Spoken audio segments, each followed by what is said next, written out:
এসেছে। আমাকে চেনেন? আমার পরিচয় দেওয়া লাগবে? গুড। বিসমিল্লাহির রহমানির রহিম।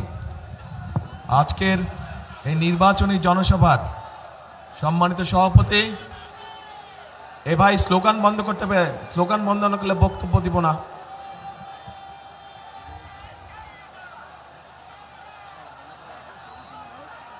যারা স্লোগান দিচ্ছে, মাইক ব্যবহার করছে, তার মানে ওরা ডিস্টার্ব করছে মিটিংয়ে। কাজে বন্ধ করো, বন্ধ করো।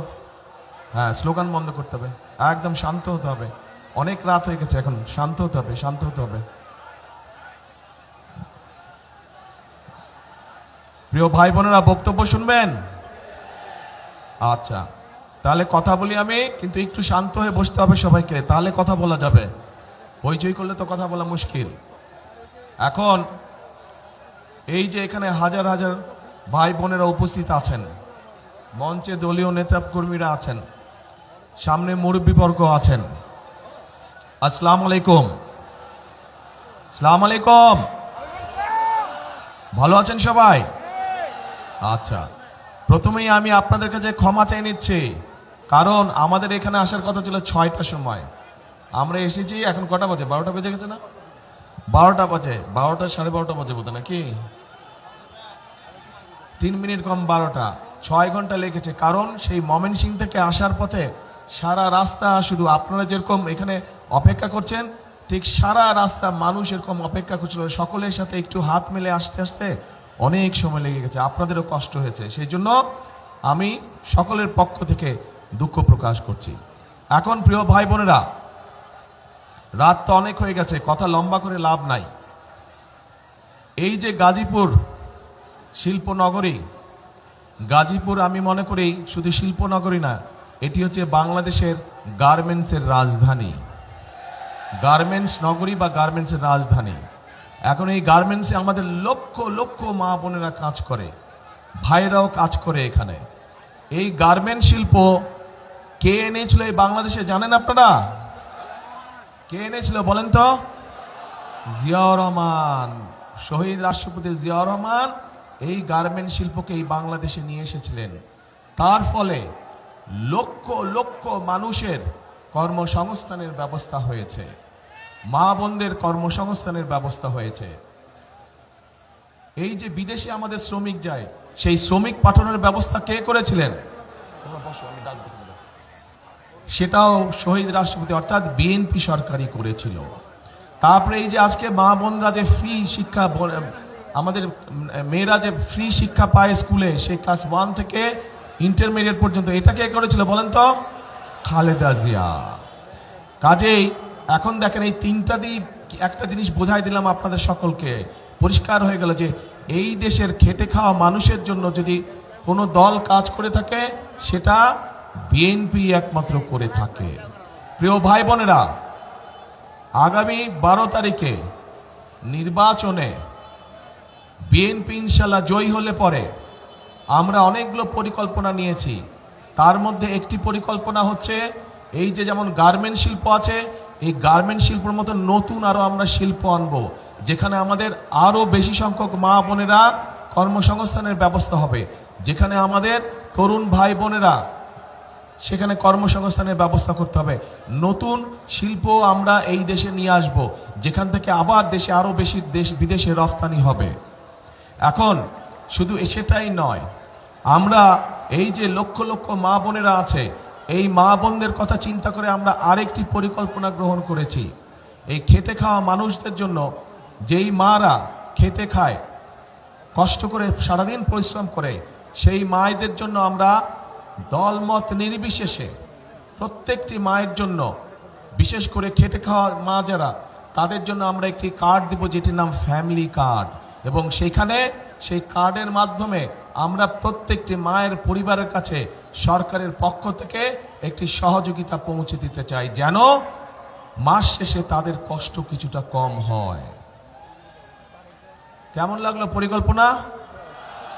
আচ্ছা, এছাড়াও গাজীপুরের বিভিন্ন জায়গায় বহু মানুষ আছেন যারা চাষাবাস করে না? চাষাবাস করে মানুষ, বহু কৃষক আছে।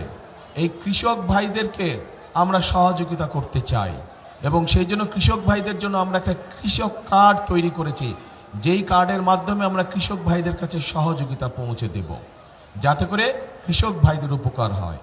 এর বাইরে আমরা শুধু গাজীপুর জেলার জন্য, এই যে গাজীপুর, এই গাজীপুরের জন্য আমরা কতগুলো চিন্তা ভাবনা করেছি এই এলাকার মানুষের বিভিন্ন সমস্যার কথা চিন্তা করে।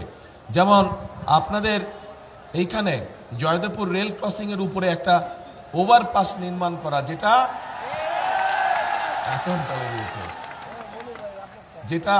নির্মাণ করলে আপনাদের এখানে যে বিআরটি প্রকল্প আছে এইটা বাস্তবায়ন করে এই যে যানজট, অসহ্য যানজট, এই যানজট যাতে দূর হয়, আপনারা যাতে সহজে চলাফেরা করতে পারেন, ইনশাল্লাহ এইটা আমরা বাস্তবায়ন করব।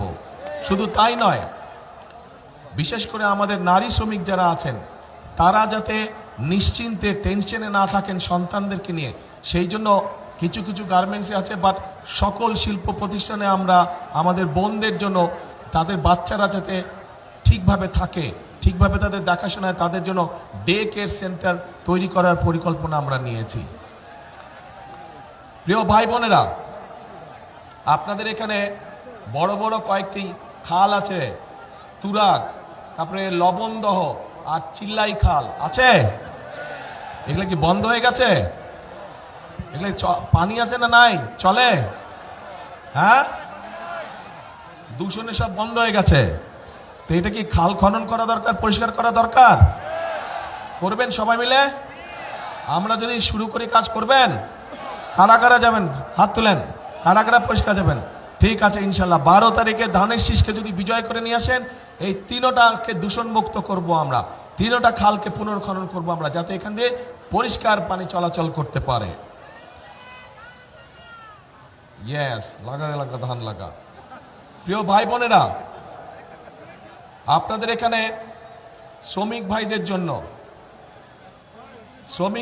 জন্য আমরা, আমাদের একটি পরিকল্পনা আছে যে তাদের আবাসনের সমস্যা আছে, বিরাট সমস্যা আছে আবাসনের, তাদেরকে স্বল্প মূল্যে যাতে থাকার ব্যবস্থা করা যায় সেটিরও একটি পরিকল্পনা আছে আমাদের শ্রমিক ভাইদের জন্য। এখন এই যে এই পরিকল্পনাগুলো আমরা গ্রহণ করেছি, এই পরিকল্পনাগুলোর পাশাপাশি আমরা নারীদের জন্য ফ্যামিলি কার্ড, কৃষক কার্ড করছি কৃষকদের জন্য। এছাড়াও আপনাদের সকলের কাছে, বিশেষ করে মা বোনদের কাছে এবং শিশুদের কাছে চিকিৎসা সেবা পৌঁছে দেওয়ার জন্য আমরা প্রত্যেকটি এলাকায় এলাকায় একজন করে আমরা হেলথ কেয়ারার দিতে চাই, যাতে করে মায়েরা এবং বাচ্চারা ছোটখাটো অসুখের চিকিৎসা ঘরে বসেই তারা পেতে পারে, সেই ব্যবস্থা আমরা করতে চাইছি। সবার আগে বাংলাদেশ। বুঝলাম তো, সবার আগে বাংলাদেশ, কিন্তু আমার পরিকল্পনাগুলো ভালো লোক না খারাপ লোক কিছু কয়ও না, বুঝিও না। ঠিক আছে, পরিকল্পনাগুলা তো এগুলা কাম করা যায়। আচ্ছা, তো করা গেলে বলবেন তো ভাই, কি বলছি না বলছি, ভালো লাগলো না লাগলো বলবেন তো, নাহলে কেমন করে বুঝবো। এখন প্রিয় ভাই বোনেরা, কিন্তু এই কাজগুলো যদি আমাদেরকে করতে হয়, এই কাজগুলো যদি আমাদেরকে করতে হয়, তাহলে তো কি করতে হবে? এই কাজগুলো যদি বাস্তবায়ন করতে হয় বিএনপিকে, তাহলে আপনাদের কি করা লাগবে? হ্যাঁ, ধানের শীষকে জয়যুক্ত করা লাগবে। দাঁড়ান তো, প্রার্থী কারা কারা আছেন দাঁড়ান, আপনারা আমাদের গাজীপুরের প্রার্থী সামনে আসেন, এখানে এই পাশ দিয়ে দাঁড়ান, আমার ডান সাইড দিয়ে দাঁড়ান সবগুলো। জি, সবাই ডান পাশ দিয়ে দাঁড়ান, দাঁড়াও। আরে কি কনফিউজ ব্যাপারে, দাঁড়াও না এখানে। এদেরকে চিনেন? এদের সবার হাতে আমরা ধানের শীষ দিয়েছি, কিন্তু এই যে যেই কাজগুলো বললাম, এই কাজগুলো যদি আপনাদের উপকারে লাগে মনে করেন, তাহলে এই মানুষগুলোকে ধানের শীষ দিয়েছে, এই ধানের শীষকে জয়যুক্ত করতে হবে, এই মানুষগুলোকে জয়যুক্ত করতে হবে। পারবেন কি? পারবেন? হ্যাঁ, এদেরকে জয়যুক্ত করতে হবে। এদেরকে যদি জয়যুক্ত করা হয়, তাহলে এই যে খাল খননের কথা বললাম, এদেরকে যদি জয়যুক্ত করা হয়, তাহলে যে ফ্লাইওভারের কথা বললাম, এদেরকে যদি জয়যুক্ত করা হয়, তাহলে শ্রমিকদের আবাসনের কথা বললাম, এই সবগুলো কাজ, এই যে নারীদের জন্য ফ্যামিলি কার্ডের ব্যবস্থা, কৃষক কার্ড, এই সবগুলো কাজ করা যাবে এই ধানের শীষ যাদের হাতে তুলে দিয়েছে এদেরকে জয়যুক্ত করলে পরে। কিন্তু এই যে 12 তারিখে বসেন আপনারা, এই যে 12 তারিখে যে আপনারা যাবেন, কোথায় যাবেন বলেন তো? সকাল সকাল, হ্যাঁ, ভোট কেন্দ্রে। কখন যাবেন? হ্যাঁ, কখন যাবেন? রাইট, ফজর পড়ে যাবেন না, যার যার ভোট কেন্দ্রের সামনে গিয়ে জামাত করে ফজর পড়বেন, যাতে আগে থেকে ওখানে কেউ অবস্থান নিতে না পারে। ধানের শীষের যত ভোটার আছে আপনার আশেপাশে সবাইকে নিয়ে ওখানে গিয়ে ফজরের জামাত আদায় করবেন এবং বসবেন, যেন কেউ ষড়যন্ত্র করে আগেই ভিতরে ঢুকে বসে না থাকে। এই সতর্ক দৃষ্টি রাখতে হবে। গত 15-16 বছর আপনারা দেখেছেন কিভাবে এই এলাকার সহ সারা বাংলাদেশে আপনাদের যে ভোটের অধিকার, সেই অধিকারকে কিভাবে ডাকাতি করে নিয়ে গিয়ে আসলো। এইবার ডাকাতি করতে দিবেন? ভোট ডাকাতি হতে দিবেন? এই গাজীপুরের মানুষ কিন্তু প্রমাণ করে দেখিয়েছে 2024 সালে আন্দোলনের সময় এই গাজীপুর থেকে হাজার হাজার মানুষ সেদিন ঢাকা শহরে গিয়েছিল। কাজেই এই যে আমাদের গণতন্ত্রকে যে আবার পুনরুদ্ধার করেছে, স্বাধীনতাকে যে আবার রক্ষা করেছে, গাজীপুরের মানুষের বিরাট একটা অবদান আছে। কাজেই এই অবদানকে কোনোভাবেই বৃথা দিতে যাওয়া যাবে না। আর প্রিয় ভাই বোনেরা, আপনাদের কাছে আমার আরেকটা হক আছে। এই সেই গাজীপুর, এই সেই ভাওয়াল মাঠ, যেখানে স্বাধীনতা যুদ্ধের আগে ছোটবেলায় আমি এই মাঠে অনেক দৌড়াদৌড়ি করেছি, এই মাঠে অনেক খেলেছি আমি। এই মাঠের ওইখানে এইদিকে তো রাজবাড়ি, বোধহয় এইদিকে না, আমার হাতে ঠিক রাজবাড়ির উল্টা দিয়ে ওখানে ছোট ছোট দুটো লাল রঙের বাংলো ছিল আগে। প্রথম যেই বাংলোটা ছিল, এখানে মুরব্বী যারা আছে তাদের খেয়াল আছে, প্রথম যেই বাংলোটা ছিল ওইটাতে আমরা থাকতাম, আব্বা আম্মা আমি আর আমার ছোট ভাই, আমরা 4 জন ওইটাতে থাকতাম। কাজেই ছোটবেলাটা আমার এই গাজীপুরে, বহুদিন এই ছোটবেলাটা আমার এই জায়গায় কেটেছে। আমার এই মাঠে আমি অনেক দৌড়াদৌড়ি করেছি, অনেক খেলেছি আমি। কাজেই গাজীপুরের মানুষের কাছে আমারও একটি হক আছে। আমার শিশুকাল আপনাদের সাথে কেটেছে, কাজেই ওই হিসাবে আপনাদের কাছে আমারও দাবি থাকলো ধানের শীষকে জয়যুক্ত করার জন্য। কে দাবি করতে পারে? ধন্যবাদ।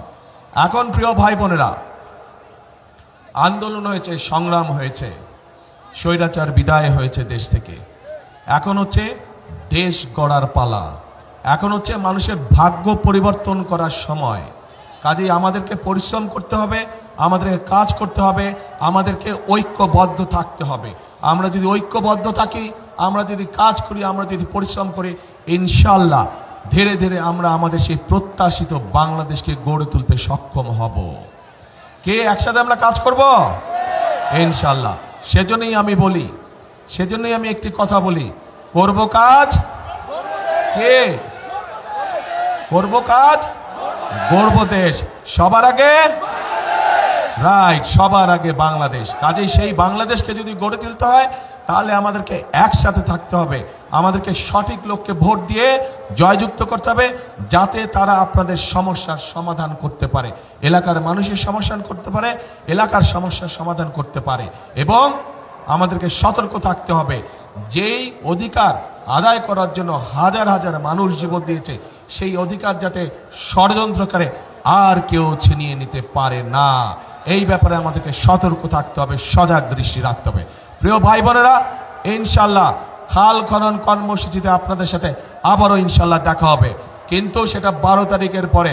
আপনারা ধানের শীষকে জয়যুক্ত করলেই পরে ইনশাল্লাহ আমরা খাল খনন শুরু করব। দেখা হবে আপনাদের সাথে খালের মধ্যে, ঠিক আছে ইনশাল্লাহ। আল্লাহ হাফেজ। বাংলাদেশ জিন্দাবাদ, বাংলাদেশ জাতীয়তাবাদী দল জিন্দাবাদ। আসসালামু আলাইকুম।